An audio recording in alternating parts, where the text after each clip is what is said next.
Hey there, I have a new track out, Sepia Tones, featuring Rebecca De La Torre. So I thought I'd share how I made it. I'll show some of my production techniques and hopefully give you some insight into my creative choices and how I think as an artist. I would be remiss to not give a quick shout out to the personnel on this project. The track is signed by Liam Connolly over at Delve Deeper Recordings, and of course it features the amazing vocals of Phoenix-based singer-songwriter and voice coach Rebecca De La Torre. Final mixing was done by Carlos Ruiz, with mastering by Trevor Gordon. And then there's also a smoky sax solo in the second verse performed by Dave Shorland. So first off, you'll notice that the song structure here is in my arrangement track, or actually it's more like a marker track in Cubase. I've got my intro, my verse 1, chorus. I've got an interlude in here, and then the second verse with the sax solo, and then the first verse comes back in, and then I finally round out the main part of the song with the chorus, and then finally an outro. You'll notice here also the chord track.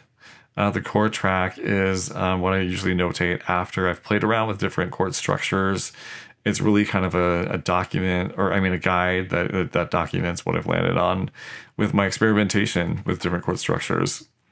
This chord track also helps me to audition potential different sounds and can speed up writing the MIDI to new tracks. And then, so going into the individual tracks that are on the song, I have folder tracks to help organize my tracks. You'll see here that there's the drum and bass, the drums and the bass are grouped together in a folder. And this really is independent of any audio outputs. It's really just a way to organize the tracks. I've got a folder within here for kick and bass. I like to put those together in their own folder so that I can quickly solo, and that helps me to hear the relationship between the kick and the bass just real easily.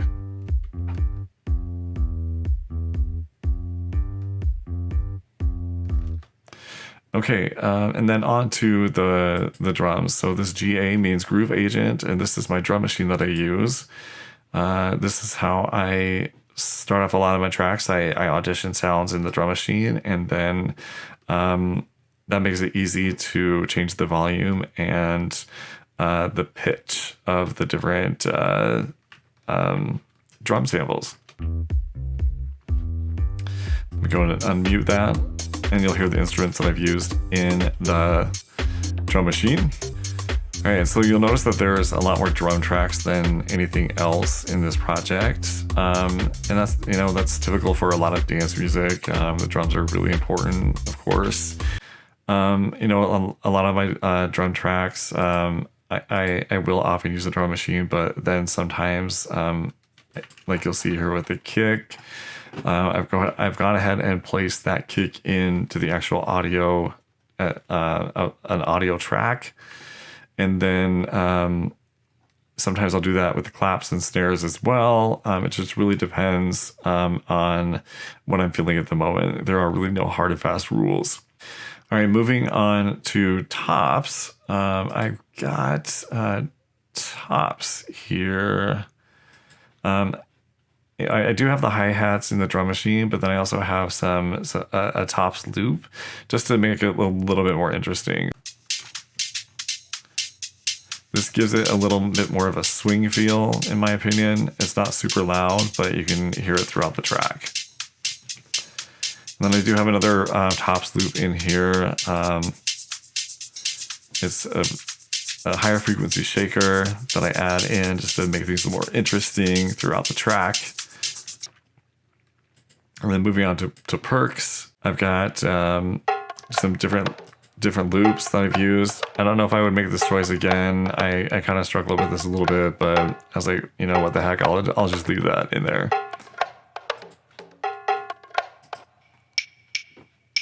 Clave loop in there gives it a little bit more of a Latin feel. And then I've got this cowbell. Yeah, so just different ways of making the tracks more interesting with tops and perks, and just different different loops. Now moving on to comps. So for comps, this track I'm using a lot of jazz chords, and they're really rich chords. And I wanted to create a vibe of a small jazz combo throughout most of the song, so I kept the instrumentation of the comps pretty simple. There's really just a piano and a guitar sound. So there's the guitar, there's the broken guitar sound. We're playing broken chords.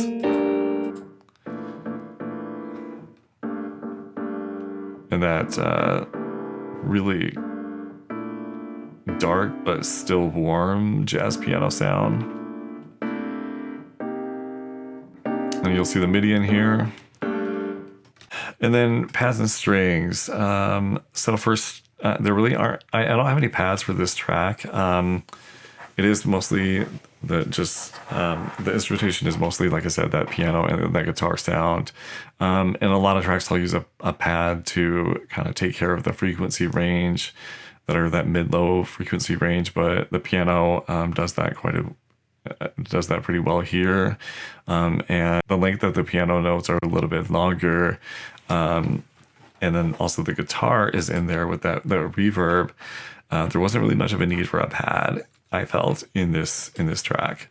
But I do have some strings, and that covers the higher frequencies that are kind of above that vocal range. And I just wanted to make something a little bit more interesting, give it a little bit more fuller sound than if I didn't have them in there. In a lot of tracks, I will have some leads in there that mainly provide some filler. In this particular case, I use a Harmon muted trumpet sound just to make these a little bit more interesting and kind of give you a little bit of a back alley feel. And then I also have the sax lead that comes in the second verse. And this is a really beautiful tenor sax performance, again by David Shorland.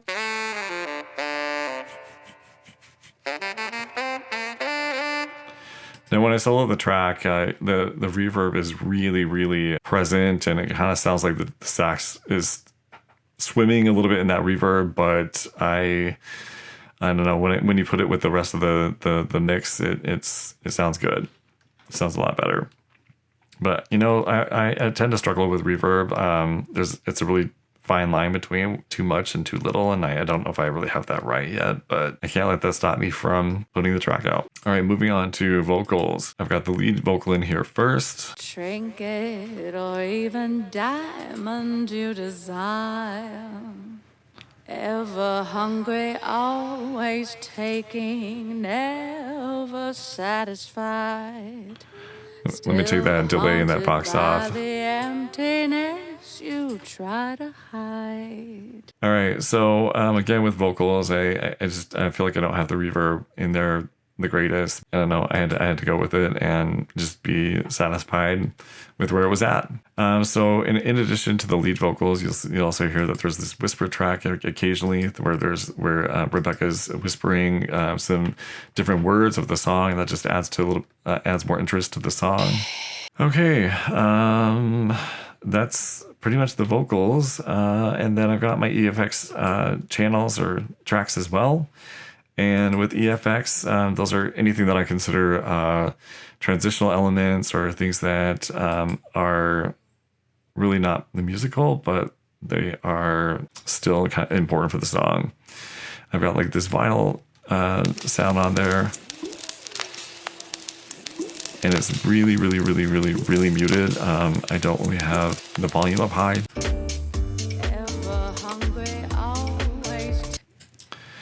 I just wanted just a little touch.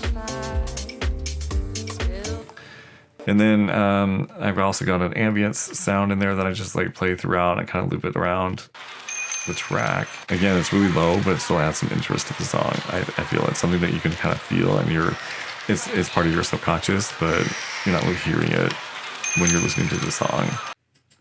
I also have a fuzz sound that kind of loops through. It gives a little bit more rhythmic white noise. I do have an LFO tool on there, so it's a lot more rhythmic than it would be if I just had it without the LFO tool. And that way it's just not super overbearing. It's not like there's a ton of white noise in the song. It's just enough to make it a little more interesting. And there you have it. Of course, I have all of these individual tracks grouped to are routed to group tracks. Got my Vox group, my Vox background group, claps, tops, perks, drums. One thing that I also wanted to note is that with Cubase, you've got, it looks like it's one channel for the drums, but I have each of these different pads that I'm using split out into individual audio outputs. And so that's kind of a handy feature to get some different effects on there as you please.